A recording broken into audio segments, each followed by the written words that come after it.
We are going to study the book of Eov, the book of Job. The book of Job is part of a series called Sifrei Emet, Eov Mishlei Tehilim. The acronym stands for truth, Eov Mishlei Tehilim, and they are grouped together because they are considered the wisdom literature of the Tanakh. We have Torah, Nevi'im, Ketuvim. Torah, prophets, and scriptures. In scriptures, in Ketuvim, there are subdivisions. There are the 5 scrolls, Ruth, Echa, Esther, Kohelet, and Shira Shirim. Then we have Ezra, Nehemiah, Divrei Hayamim, which are historical books speaking about the coming back from Babel, and a new version of the history of the Israelites from the beginning to the end, covering everything. And those books, Eov Mishlei Tehilim, which are the books of wisdom.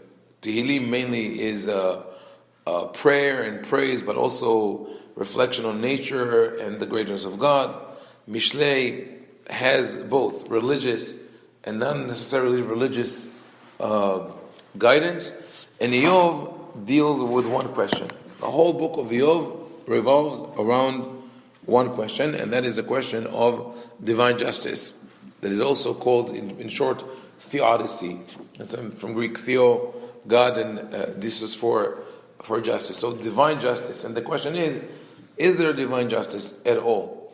Because when you look at the Torah lays out very, very clearly, very simply, a system of reward and punishment. It is so important in the Torah that the Rambam included it as one of the principles of faith. Ani ma'amin shakadosh baruch hu atid latet zachar l'tzadikim ve'le'anish tarashaim. That's what I believe that God is going to reward the righteous and punish the wicked. It's part of Yigdal Elohim Ha Elon Alam. In all the poems that were written on the 13 principles of faith, we find this concept that God rewards the righteous and punishes the wicked. However, what is the real problem?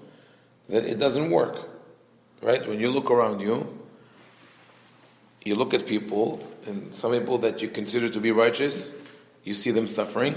Some people that we consider to be wicked are enjoying their lives. So we could say, okay, we don't know who's really wicked and who's not, but when you talk about the righteous, we see that innocent people suffer.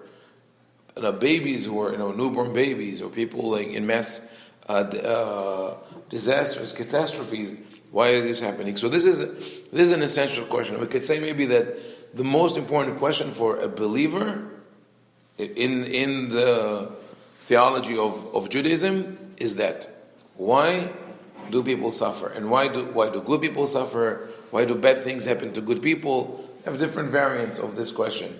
So this is the core question upon which the book of Eov revolves, and there are different approaches to the whole story, trying to figure out what is the setting. Did it happen? Did it not? In essence, the story, if we just want to summarize what happens in the story, we read about a man named Eov, who is a righteous person, reveres God, does everything according to the book. And then God decides to try him. Sort of a bet between God and Satan and the Satan. He says, okay, let's see if Eov is really righteous. Let's see if he can hold up to his standards. And God gives permission to the Satan to bring a series of disasters on Eov. First he loses all of his fortune. Then he loses his children. Then he is struck with a disease, boils his whole body. And he doesn't know why this happened to him. He doesn't understand why God punishes him. And then his friends come to console him. He has 3 friends. Bildad HaShuhi, Eliphaz HaTemani, Tzofar HaNa'amati. They all come to give him consolation and comfort. Instead of doing that, they upset him even more. They say, you're a sinner. You think you're righteous. Who are you to question God, and so on and so forth. Then a 4th friend appears out of nowhere, brings another argument, and finally God tells Eov that everything is okay, and he restores everything as it was in the beginning. Of course, one would ask, how can you restore one's children? A person who is lost, you can never. So there are two. The main explanation would be that his children didn't really die. He was just told that they died, and he suffered that emotional distress of thinking that they died, but in reality they didn't. That is one interpretation. Another, which is more comprehensive, speaks about the whole book, and that is Iyov lo haya velo nivra ela lemashal. The whole book of Iyov is fictitious. There was never a man by the name Iyov.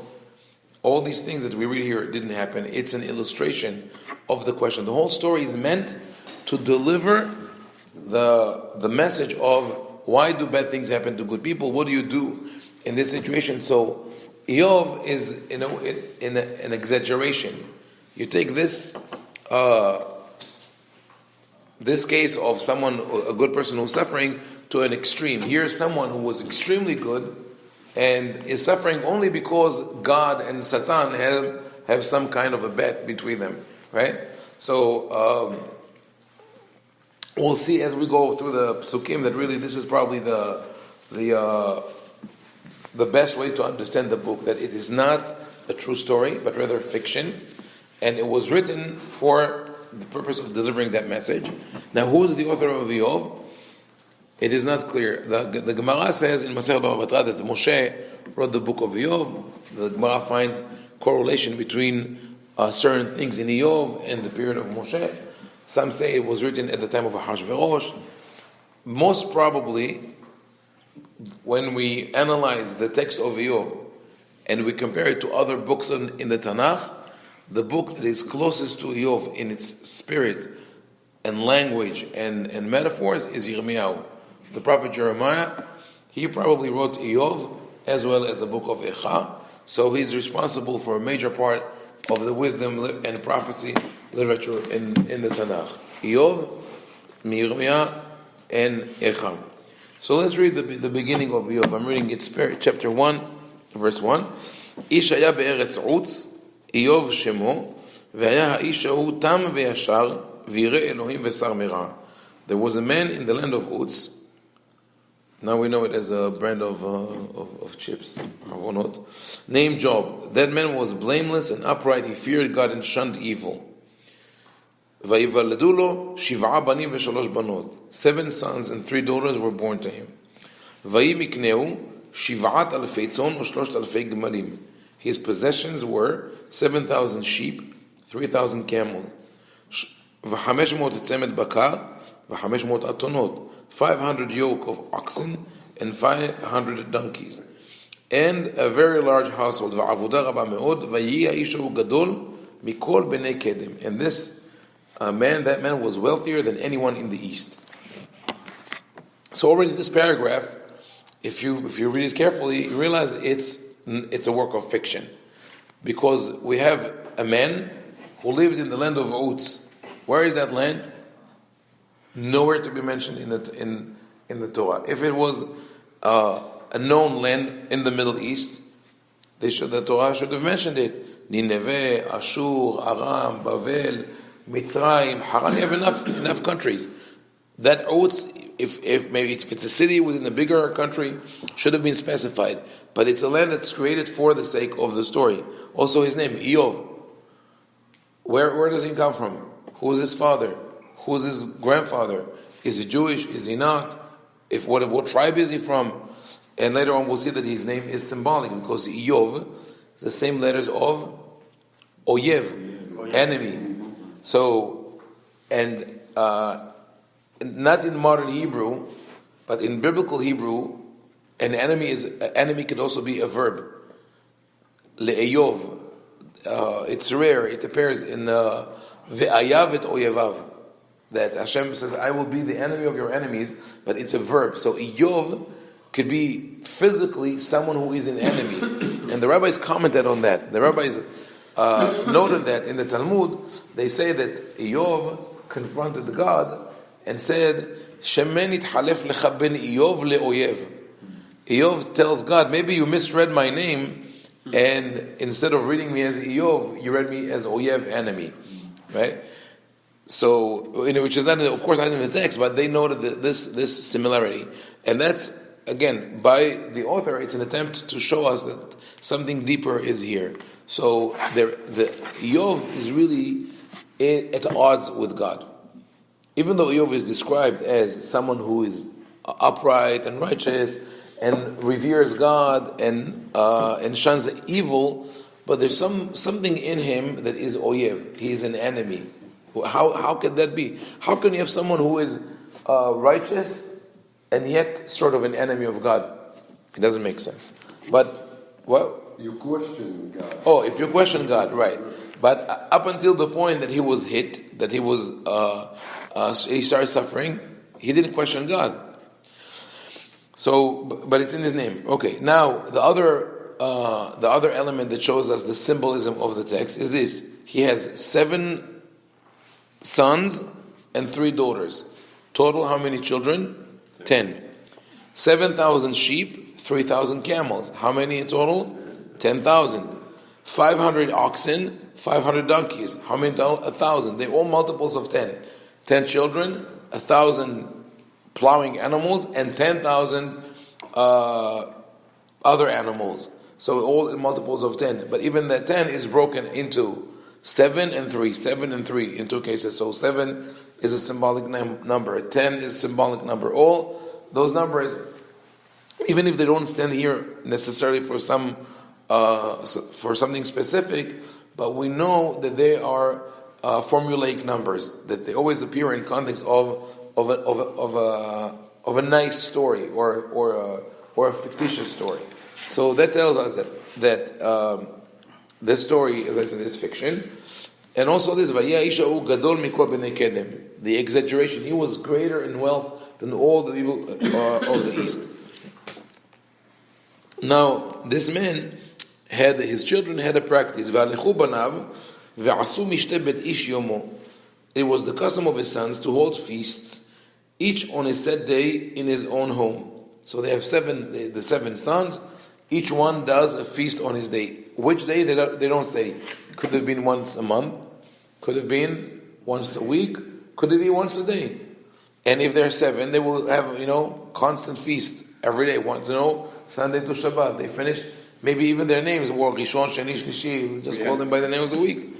And they would summon the sisters to be with them. So they don't mention any name of the children? No. Not here. After his children were restored, he has 3 daughters called Yemima, Ktsiah, and Keren Apuch. They are mentioned, but at the end of the story. But here it says, when a round of feast days was over, Job would send word to them to sanctify themselves, and rising early in the morning, he would make burnt offerings, 1 for each one of them. So, from that part of the story, it seems that the feast, either he would wait for 1 round, maybe 7 days they do 1 on each house, or every month or every period they do a couple of days of mishteh. Not the way we have today, a meal, but as it was in biblical times. Once you throw a party, it goes on for 7 days, or who knows. Ahashverosh threw the first party for 180 days, second one for 7 days. Shimshon for 7. Each party in the Tanakh is at least 7 days. So at the end of the party, Eov calls everyone to his house, and he says, "Sanctify or prepare yourselves. What are we going to do now?" He brings burnt offerings, 1 for each one of them. It's beautiful. So it seems like he thanks God. Thank you for what you gave me. Now I'm going to bring sacrifices. But no, that's not the reason. Ki amar Eov, ulai hateu banai uverchu Elohim bilvavam. Kach ya'aseh Eov kol hayamim. Eov thought, perhaps my children have sinned and blasphemed God in their thoughts. And this is what he always used to do. So why is he bringing a korban? He's afraid that maybe one of his children had a thought, a rebellious thought against God. And he wants to atone for it, so he brings his sacrifice. So this again seems that Eov is such a righteous person that even for a thought that might have gone wrong, he wants to atone. Right? He wants to bring the korban and says, just in case if they did something wrong. But that is already sort of the seed that tells us what is wrong with Eov. Why would someone be concerned that his children uttered or thought something that is against God? Why would you think that? Why would you think if you're a loyal, let's say, there's a king, you live under a monarchy, and you're loyal to the king. You never said anything against the king. You never questioned the king, and that's how you brought up your children. Why would you think that they would turn against him? I think of people that Republicans, Democrats, religious people are devoted to a certain culture. That them and their children are usually in the same mindset. If they're well educated, then everybody will follow the same route. So it shows us that Eov is afraid of that problem of turning against God. And later on we'll see that even when his sufferings start, and when the Satan and God talk to each other, the yardstick to see whether Eov is steadfast in his faith or not is whether he's going to curse God or not. So his wife tells him when his suffering comes to its peak, so the most difficult, she says, Barech Elohim vamut, curse God already, and he will take your soul away. And Eov says, no, I'm not going to do that. But he's always afraid of maybe tripping and saying that. So the fact that he is concerned about it means that deep inside, that's what he thinks. Right? He's questioning God. Deep inside him, he questions God. But outwardly, he never says that. An analogy could be, if you work for someone that you don't like, you have a tough boss, but a good salary. So you have no reason to complain. You can hate the boss. You have a 1,000 things that you want to tell him, but you're not going to say it because you don't want to lose your job. Maybe that's why it's called job. Joking. But you will be constantly concerned. It says, God forbid, let me just not say what I feel. Let me just hold myself. I don't want to say it. So here we'll see. We will see the same setup for Eov. Eov is not happy with the way God runs the world. And this is really a core problem of religiosity. You can see a lot of religious people of any religion who act like that. They do what they think is right according to the scripture, according to Torah, to Halakha, to whatever system they follow, not because it's the right thing to do, but because God said so. And if I will not follow the word of God, God will afflict me. God will smite me. And I want to say myself, meaning I'd love, for example, to eat non-kosher, but I don't want to suffer. So I'll do what God says. I would love... What? The point of it is exactly it, because it's not the worship God, not because of what is right. It's not because of what their interpretation of what is right versus what God thinks is right, which they might not understand. Right. And accept. I agree. But accepting it is what gives you the ability to, because it's only when you understand something that you're at peace with it. If you don't understand something, you're not at peace with it, and therefore you always have that risk of not being happy. But the balance that is difficult to keep is that you do the right thing despite the fact that you are not happy with it. But the question is, thrown up okay, so then I'm before getting into happiness, right? I think that's a problem of modern orthodoxy today, that people do not associate happiness or joy with the fulfilling of the mitzvot. It should be that way. It should be that an observant person would feel joyous about his life. But here is, like you said, it's something deeper. Eov, the purpose of the Torah is to teach us not to be selfish. Is to teach us to work with other people as well as with God. But if you do it only for God, that not only, I gave an example of kosher, but by the same token, Eov would have loved to be selfish. Right, I take it to an extreme. He would have loved to take care only of himself, only of his children, never give charity, never care for the poor, never care for the widow. He could have done that. Why doesn't he do that? Because God told him to take care of them.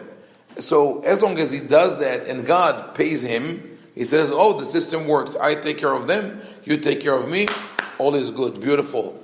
The moment it doesn't work, he starts saying, oh, I never liked it. I only did it because you were stronger than me and you forced me to do that. And what we'll see, this is just the introduction. It's not really written here, what I just said. It's alluded to, but as we go along through the text, we'll see how it works. So we got to verse 5 of the first chapter, and tomorrow we'll continue B'ezrat Hashem.